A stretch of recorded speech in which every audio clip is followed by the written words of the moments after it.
Olá, meu nome é Isabel Lemos, eu sou gestora de renda variável do Fator. Eu estou aqui para falar da performance do fundo Fator Ações no mês de maio. Antes de mais nada, a gente sempre gosta de começar falando um pouquinho do mercado e tendências. Para lembrar um pouquinho do mês de maio, o fundo fechou com um retorno negativo de 2,2%. Apesar do retorno negativo, ele foi melhor do que os índices Bovespa e Small Cap, que fecharam com um retorno negativo de 3% e 3,4%. A pressão sobre os ativos locais continua atribuída a incertezas fiscais no Brasil e a magnitude da queda de juros também no Brasil. Além disso, também pressiona a postergação do início de queda de juros americanos. E para finalizar aí, a saída do fluxo de investidores estrangeiros também contribuiu aí para uma pressão maior aqui nos ativos. Um ponto importante para a gente olhar é o cenário internacional, principalmente o mercado americano. Quando a gente olha os índices S&P e Nasdaq, por exemplo, no mês de maio eles tiveram uma performance positiva. Quando a gente olha no ano, essa performance é positiva e a discrepância entre a nossa performance negativa ainda é muito maior. Acho que uma grande parte que a gente pode mencionar sobre essa discrepância, como a gente já falou, é a parte fiscal, né? As incertezas em relação à parte fiscal. Mas a gente espera que essa discrepância ao longo do tempo seja revertida. Isso porque a gente vai ter uma melhora aqui no cenário brasileiro, na nossa visão, vamos ter a continuidade da queda de juros aqui no mercado local e provavelmente o início da queda de juros no mercado americano. Agora, vamos entrar um pouquinho na performance do fundo. Aqui a gente sempre mostra para vocês uma tabela com alguns períodos de rentabilidade. Aqui eu já mencionei a performance de mês de maio de 2,2% negativa, vis-à-vis uma performance do índice Bovespa de 3% negativa. Fala um pouquinho da atribuição de performance. Fala dos 5 papéis que mais contribuíram aí positivamente para a performance do Fundo Fator Ações. Dentre eles, a gente tem JBS, Vamos, Embraer, Positivo, Brasil Foods. Esses papéis foram os que contribuíram positivamente. Só para dar uma ideia aqui, JBS e Brasil Foods, que estão no mesmo segmento, eles tiveram um retorno de 23% e quase 11%, respectivamente. Ou seja, esses 5 papéis que eu mencionei aí, todos tiveram performances positivas e agregaram bastante valor ao fundo. Na contrapartida, os 5 papéis responsáveis pela contribuição negativa foram Lojas Renner, Sabesp, Smart Fit, Eletrobras e Banco Pactual.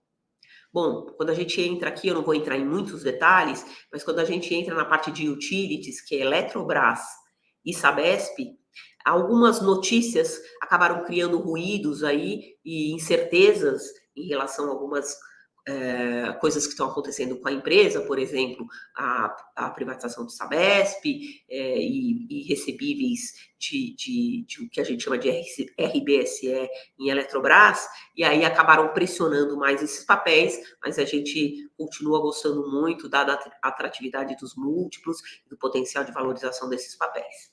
E aí, na tabela que vocês podem olhar, né, aí tem uma atribuição de performance setorial, mas como eu mencionei, esses foram os 5 papéis que mais ajudaram o fundo e os 5 detratores aí do fundo. Vamos agora entrar um pouquinho em o que a gente vem fazendo com o fundo, né, as nossas movimentações. Bom, a gente fez algumas movimentações, né?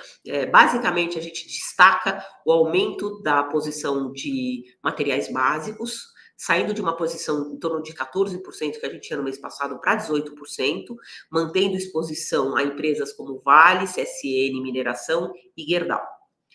Mas a gente está sendo bastante ativo sobre esses papéis, na medida que a gente está tendo mais informação aí de mercado de preços de minério, enfim.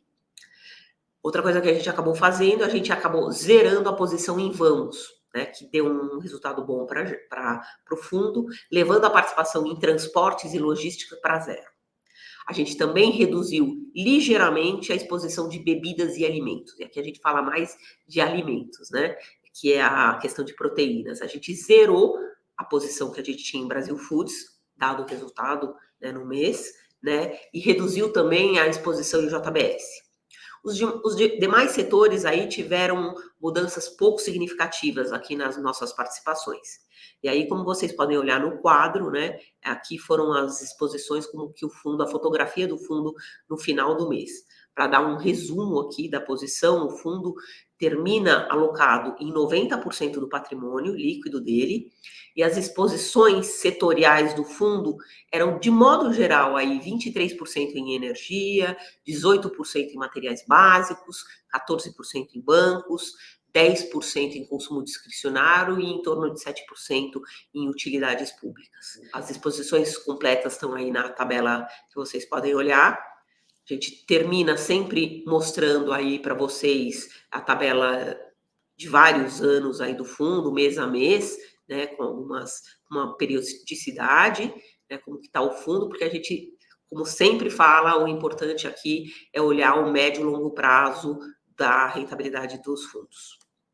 Aqui é o gráfico também, finalizando com o gráfico aqui de longo prazo aí do fundo, mostrando a boa performance que o Fundo Fatorações tem quando você olha um movimento um pouco maior, que é sempre o que a gente indica para os nossos clientes. Bom, para esse mês é isso. Obrigada por ter assistido e até o próximo mês.